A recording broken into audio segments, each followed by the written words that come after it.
आज मैं आपको गीता के अध्याय 1 का पहला श्लोक सुनाने जा रही हूँ। जय श्री कृष्ण। अध्याय 1।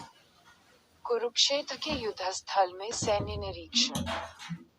धृतराष्ट्र उवाच धर्मक्षेत्रे कुरुक्षेत्रे संवेता युयुत्सवः मामकाः पांडवाश्चैव किं कुर्वत् संजय 1।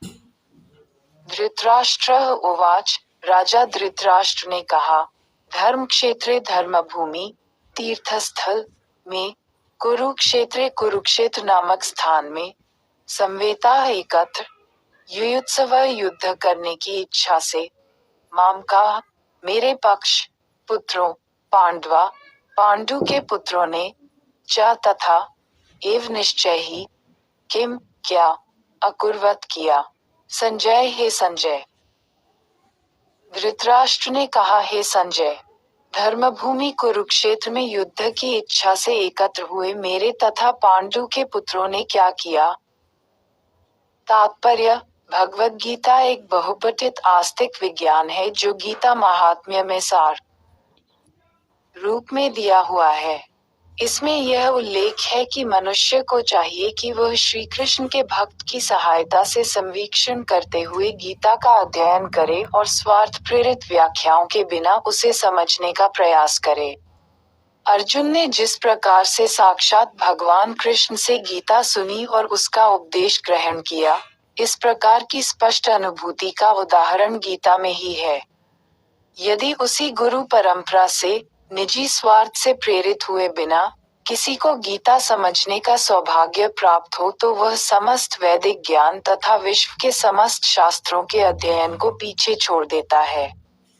पाठक को भगवद गीता में न केवल अन्य शास्त्रों की सारी बातें मिलेंगी अपितु ऐसी बातें भी मिलेंगी जो अन्यत्र कहीं उपलब्ध नहीं हैं। यही गीता का विशिष्ट मानदंड है। स्वयं भगवान श्री कृष्ण द्वारा साक्षात उच्चरित होने के कारण ये पूर्ण आस्तिक विज्ञान है।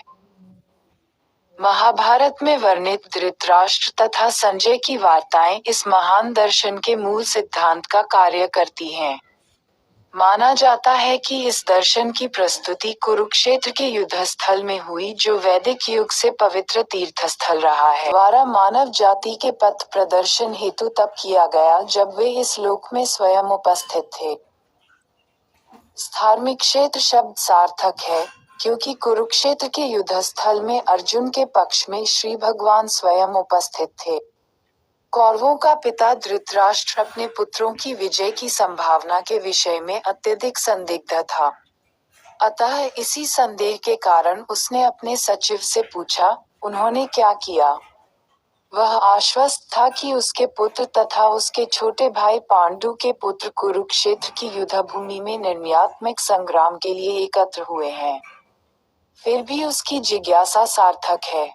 वह नहीं चाहता था कि भाइयों में कोई समझौता हो, अतः वह युद्धभूमि में अपने पुत्रों की नियति, भाग्य, भावी के विषय में आश्वस्त होना चाह रहा था। चूंकि इस युद्ध को कुरुक्षेत्र में लड़ा जाना था, जिसका उल्लेख वेदों में स्वर्ग के निवासियों के लिए भी तीर्थस्थल के रूप में हुआ है, अतः धृतराष्ट्र अत्यंत भयभीत था कि इस पवित्र स्थल का युद्ध के परिणाम पर न जाने कैसा प्रभाव पड़े। उसे भली भांति ज्ञात था कि इसका प्रभाव अर्जुन तथा पांडु के अन्य पुत्रों पर अत्यंत अनुकूल पड़ेगा क्योंकि स्वभाव से वे सभी पुण्यात्मा थे। संजय श्री व्यास का शिष्य था, अतः उनकी कृपा से संजय धृतराष्ट्र के कक्ष में बैठे बैठे कुरुक्षेत्र के युद्धस्थल का दर्शन कर सकता था। इसीलिए धृतराष्ट्र ने उससे युद्धस्थल की स्थिति के विषय में पूछा। पांडव तथा धृतराष्ट्र के पुत्र दोनों ही एक वंश से संबंधित हैं, किंतु यहाँ पर धृतराष्ट्र के वाक्य से उसके मनोभाव प्रकट होते हैं। उसने जानबूझकर अपने पुत्रों को कुरु कहा और पांडु के पुत्रों को वंश के उत्तराधिकार से विलग कर दिया। इस तरह पांडु के पुत्रों अर्थात अपने भतीजों के साथ धृतराष्ट्र की विशिष्ट मनःस्थिति समझी जा सकती है।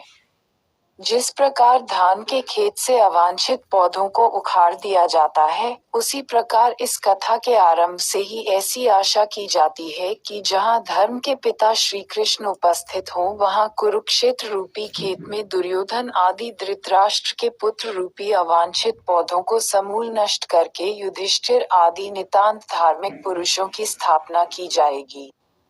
यहाँ धर्मक्षेत्रे तथा कुरुक्षेत्रे शब्दों की, उनकी ऐतिहासिक तथा वैदिक महत्ता के अतिरिक्त